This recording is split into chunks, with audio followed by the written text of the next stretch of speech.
Hola, bienvenidos una vez más a Relatos en la Ventana. Hoy regresamos a un país muy literario, se trata de Uruguay, para leer a Ida Vitale. Os voy a contar que hace unos días aquí en Madrid tuve la inmensa fortuna de poder acudir a la presentación de este libro aquí en Madrid, en el que estaba presente la propia autora Ida Vitale, que en apenas unas semanas va a cumplir 100 años. Y bueno, me encontré con una mujer llena de vitalidad, como dice su apellido, muy lúcida, y que fue un placer poder presenciar ese acto y estar un poco cerca de ella. Para quien no la conozcáis, Ida Vitale es una poeta uruguaya.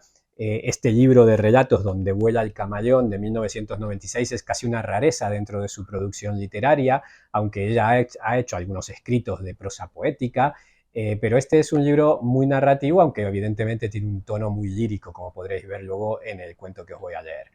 Ida Vitale nació hace justamente 100 años en Montevideo, hija de inmigrantes italianos, de una gran cultura, con lo cual digamos que desde su infancia tuvo contacto con infinidad de libros, de diarios, mucha lectura de poesía desde su infancia.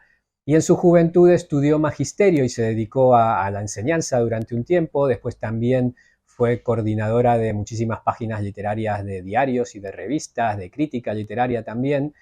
Luego en los años 70, a partir de la dictadura que se instauró en Uruguay, se exilió en México, donde entró en contacto con Octavio Paz, que la puso en contacto, valga la redundancia, con el ambiente literario mexicano, y allí también trabajó en sinfín de diarios y revistas haciendo crítica literaria, también traduciendo del francés y del italiano para el Fondo de Cultura Económica. Después de un breve regreso a Uruguay, volvió a emigrar, esta vez a los Estados Unidos, y ya hace unos años que definitivamente se instaló de vuelta en su país. Su obra ha sido galardonada con un sinfín de premios, sobre todo en las últimas década y media, 2 décadas, ha recibido un montón de reconocimientos, coronados por el Premio Cervantes, el más prestigioso de las letras hispanas, que le fue otorgado en 2018. Pues bien, como digo, es una poeta, entonces, como una rareza dentro de su obra, ella también ha dedicado un poco de su tiempo al relato breve. Vamos a leer de este libro, Donde vuela el camaleón, que fue publicado originalmente en 1996 y acaba de ser reeditado por la editorial Lumen aquí en España. Vamos a leer de aquí el cuento El fin de los minotauros. El laberinto no fue único, el minotauro no fue uno. La prolífica especie de los minotauros reinó un tiempo en el planeta, no en su superficie, sino en infinitas, intrincadas y movedizas galerías subterráneas. Todos conocían a uno o a varios minotauros que habitaban en el subsuelo de su propia morada o en el bosque próximo, y con los que en general se mantenía una relación amistosa o al menos de cortesía o de doble tolerancia. Abundaban. Solo las playas estaban exentas de ellos, porque preferían cierto cobijo u ocultación para las entradas de sus laberintos, cosa difícil de lograr en las abiertas arenas cercanas al agua. No eran anfibios, y la proximidad de ésta de poco les servía. Sus jubilosos chapoteos, que parecían cristalizar las espumas, eran la culminación de carreras en círculo, de significado desconocido, que se cumplían en la orilla. Digamos que habían casi tantos minotauros como palomas, aunque la suya fuese una raza no voladora, acompañada, vaya a saberse por qué, de simbolismos oscuros.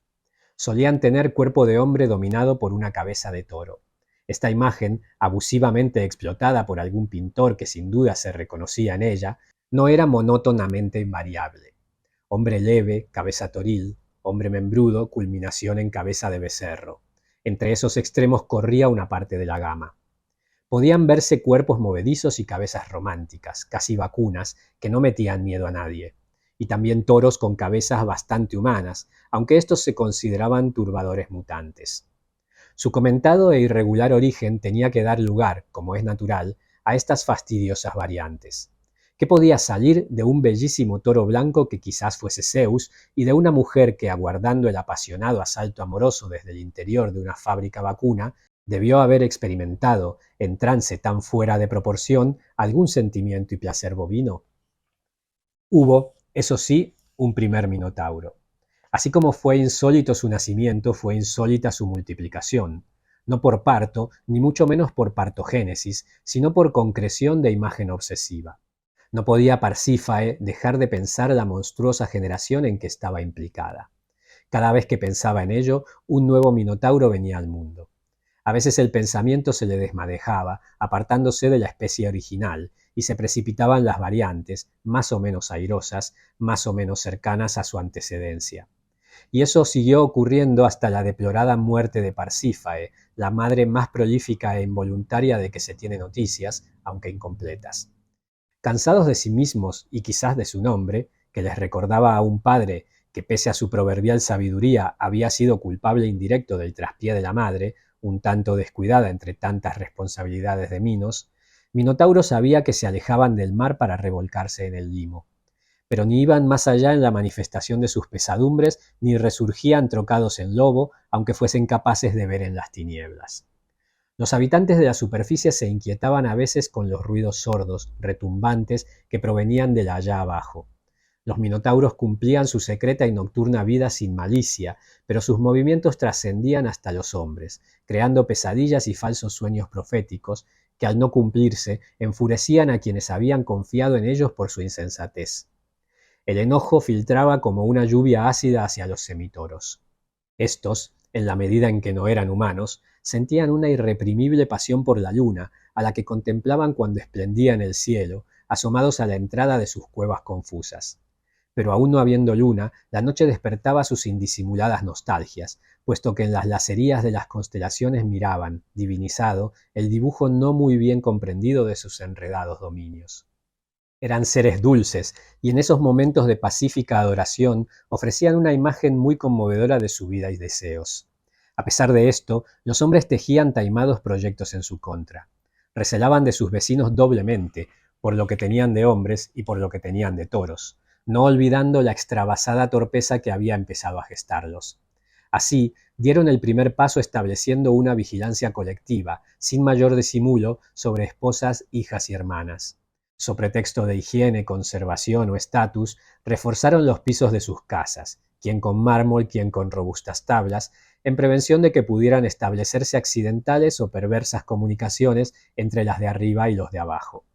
Los bosques estaban recorridos por endémicas partidas de caza que, dejando en paz perdices, ciervos y urogallos, se orientaban al azar, más preocupadas por percibir algún clandestino movimiento amoroso que en sus presuntas actividades cinegéticas. Los guardabosques, aliviados de sus tareas específicas, espiaban como vecinas chismosas el posible soluble encuentro de una pareja indebida. Sin embargo, todo eran suposiciones de la malquerencia. La raza minotauril, como otros híbridos menos prestigiosos o menos notables, era estéril. Y aunque esto no bastara a calmar los recelos humanos, sino todo lo contrario, con poco que el hombre se hubiese interesado de modo sano y científico en el problema de cómo se reproducía aquella, no habría tardado en hacérsele evidente que eran castos como las piedras. Tanto pesaba en los minotauros la vergüenza de su procreación, tan afrentoso les resultaba llevar los indisimulables estigmas de la cruza, que no se gustaban, ni a sí mismos ni entre sí. Apenas se soportaban por caridad y compadecimiento. Esto excluía el amor.